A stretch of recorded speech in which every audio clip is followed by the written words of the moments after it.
the sticks a little bit here and there for the for the Patriots. Obviously, it's a possession offense, control the clock, so on and so forth. So that's good.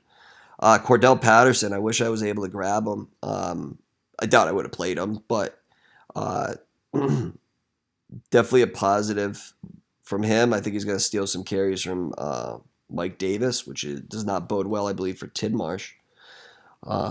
And clearly he already did steal him. So 21.4 points for Cordell is not bad at all sitting on your bench. But again, are you going to sit CEH and Joe Mixon for Cordell Patterson, who's playing a new position? I don't think so.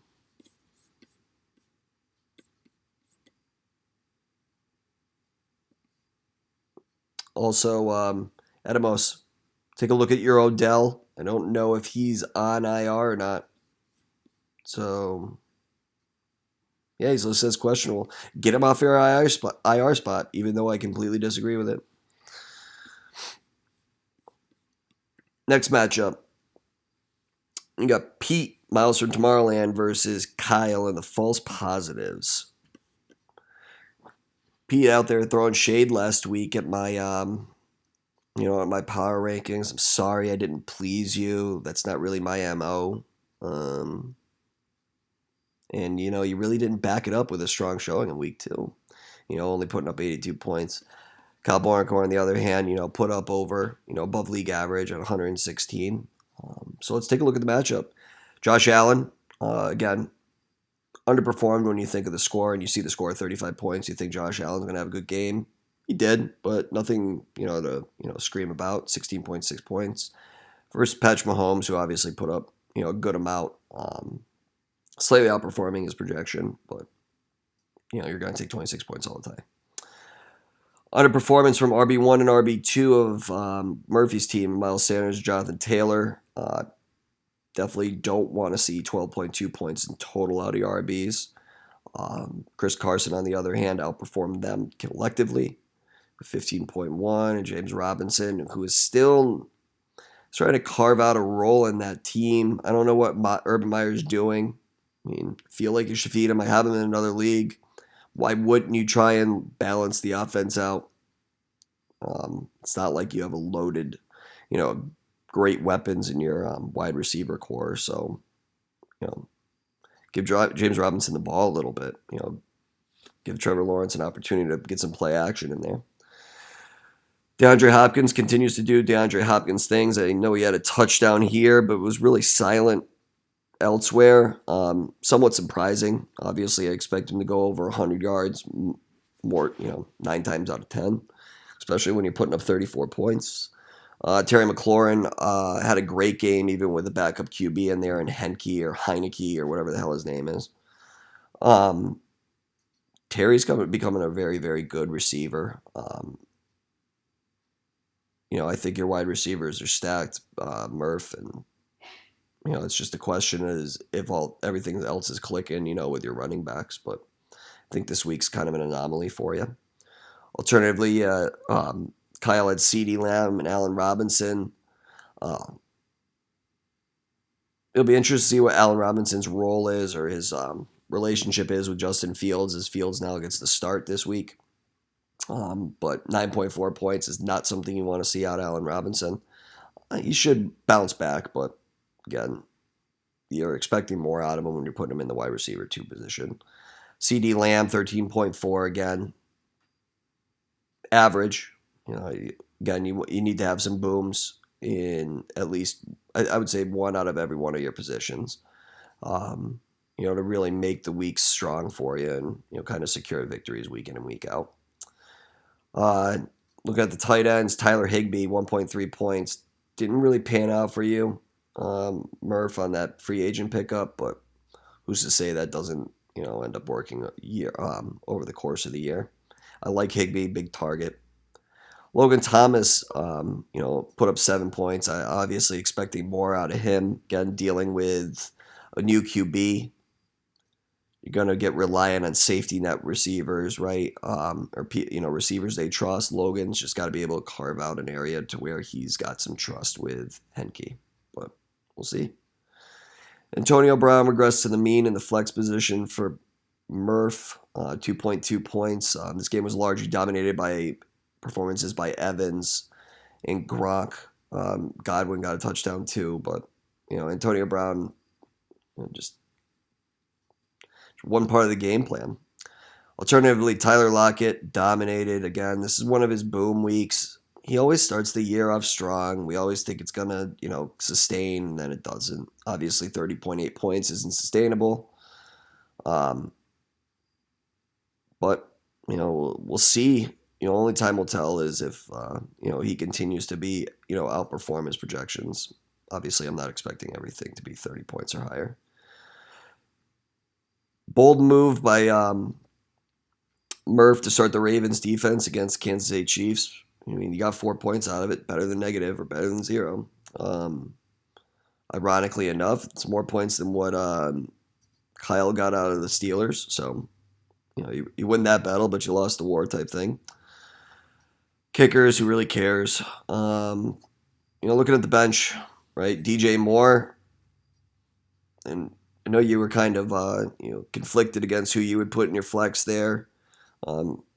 Man, it's a shame you didn't put DJ Moore in. Hindsight's 2020 type thing. But Tony Brown had a good week the week before, so I can see why.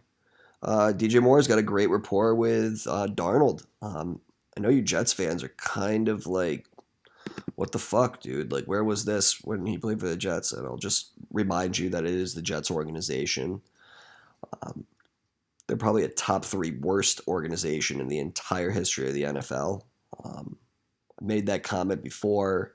Obviously been challenged by Jets fans. I mean, win it. Make the playoffs twice every decade.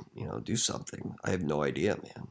Sorry you're in, you were dominated by the Patriots for the past 2 decades, but there's opportunity there to, win the wild card maybe. Dolphins were trash then. Bills weren't great either. But looking over at the other, at Kyle's bench, Juju continues to outperform projections. Again, I'm not really on his train yet. A lot to be said about what happens with Deontay Johnson and if that injury kind of, lingers. It looked pretty serious, but then they came out with a report saying it wasn't a serious injury and that he, it's potential that he'll play this week. So still, it's a positive that Juju got 13.4 points, but I believe it was on one of those. He scored a rushing touchdown on one of those anomaly plays. So probably would have had more like 7 points, if that didn't happen like that. Kyle, mister, I have to enforce everything about the injured reserve. Let me just make sure that you are good. Oh, yep, you checked out. Everything is good. I'll be watching you. I'll be watching you, fucker. Moving on to the next matchup. Pete Begardner. I, again, don't know how to pronounce your last name. Sorry, Pete. Who's Barry Badgernath versus Team Tidmarsh. Pete laying down the hammer. Showing Tidmarsh that, I don't really care if you were ranked second in the power rankings after week 1. I'm still going to dominate you. Lamar Jackson, in my face, put up 35 points. They let him run the ball. That's key. They let him run the ball. They let him score. They let him play his own game, and I think that's important. So obviously 35 points is what you get when you have Lamar Jackson doing what he wants to do. Dak Prescott had a very underperforming game, right? You're expecting that he's going to throw all over the Chargers secondary, which is historically bad. And that just didn't happen. Right off the get-go, not a hot start for Team Tidmarsh. Good at the running backs, Darrell Henderson Jr. and Najee Harris both scoring over 15 points. It's very solid, Pete. I know you had some, you had Akers as your original keeper, I believe, and then had to pick up Henderson in the draft, which, was smart. It'll be interesting to see what ends up happening with him over the course of the year if that offense ends up turning more into a really pass dominant. Obviously, Stafford's been pretty successful week 1 and week 2. See if it can continue. Najee Harris got involved a lot more with the passing game this week. Did score, I believe, a receiving touchdown, so that was big. Still underwhelmed by his rushing opportunities. I think he only had 50 or something yards last week, which is concerning. As a 3-down back, I'm expecting, upwards of 70 to 75 yards a game minimum. But, you can't expect it every week, I guess, but whatever. Looking at Titties running backs, you got Antonio Gibson, David Montgomery, both playing with backup QBs, basically. Both scoring under 10. Not what you need to see out of your wide receiver. I apologize, your running RB1s and RB2s. Gonna have wide receivers, Pete with Calvin Ridley and T. Higgins, averaging like 14.5 points per, versus Robert Woods and Mike Williams. Mike Williams having a great year this year. Him and Herbert got a nice little rapport going. Fortunately, he's first team all glass team. And I'm expecting an injury soon from Mike Williams. Some type of groin or something nagging that you're like, dude, come on. But he is an athletic freak, as well as, definitely tall enough to be a red zone target, and he's really taking advantage of that now. Look at the tight ends. Jonnu Smith versus TJ Hawkinson. Hawkinson, man, has been killing it. Goff loves his tight ends. I think it's a great little 1-2 punch for the Lions, who really struggle to find offensive momentum. Hawkinson's obviously a big red zone target with his size, and he's pretty good in the open field from what I understand as well. Jonnu Smith, underperforming. I think he's really handcuffed by the tempo that offense likes to run. Might be something that you have to switch up, Pete. I don't know if you're going to continue to wait for Mac Jones to continue to throw like 5-yard passes to Jonnu Smith, and then hopefully you get a touchdown. But that is the tight end position anyway, so what does it matter? Debo in the flex position for Pete. Debo continuing his little hot streak. Regressed a little bit towards the mean, but again, 13 points. You're going to take that every day from Debo Samuel. Alternatively, Saquon Barkley, a lot of money spent on him in the draft.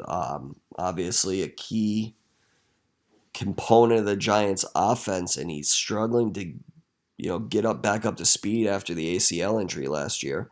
A lot of people question that he's not fully healthy. I obviously don't think he is.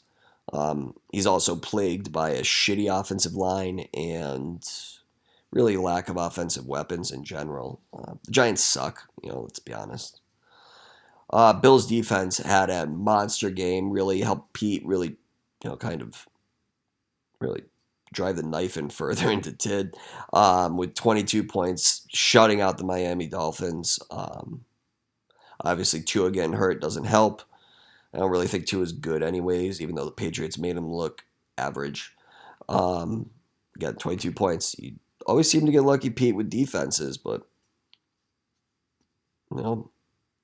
you prioritize it, so that's good for you.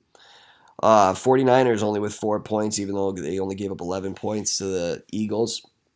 Not great. And then I don't really care about the kickers, but again, Jason Sanders had 0 because Miami didn't score shit. Got the benches. Nothing really to speak of on Pete's side of things. Fournette had nearly 10 points, but it's nothing crazy. Alternatively, it wouldn't really move the needle much on the the final score or the final result of the score. But Julio Jones did drop 18.8. That's a promising sign for you. But what it does is it puts you in a really big pickle with who the hell you are going to put in your wide receiver 1, 2, and flex. Right? Are you going to continue to roll with Barkley, hoping that the name kind of carries a lot of value? Or are you going to bring in Julio and put him in there and then run the risk of Saquon, finally breaking out and missing on 1 week? I don't think you have the opportunity to bench Mike Williams. Don't stop him while he's hot type thing. Robert Woods obviously regressed a little bit, but I think that's a pretty high power offense. And I don't know if you feel like flip-flopping with Julio and Robert Woods. So there'll be some decisions to be made. Moving on to the second to last matchup, Nicky O versus Global Gym Brian Borkness. Nicky O coming up big with 110, basically 111 points versus Brian Borkness' measly 70.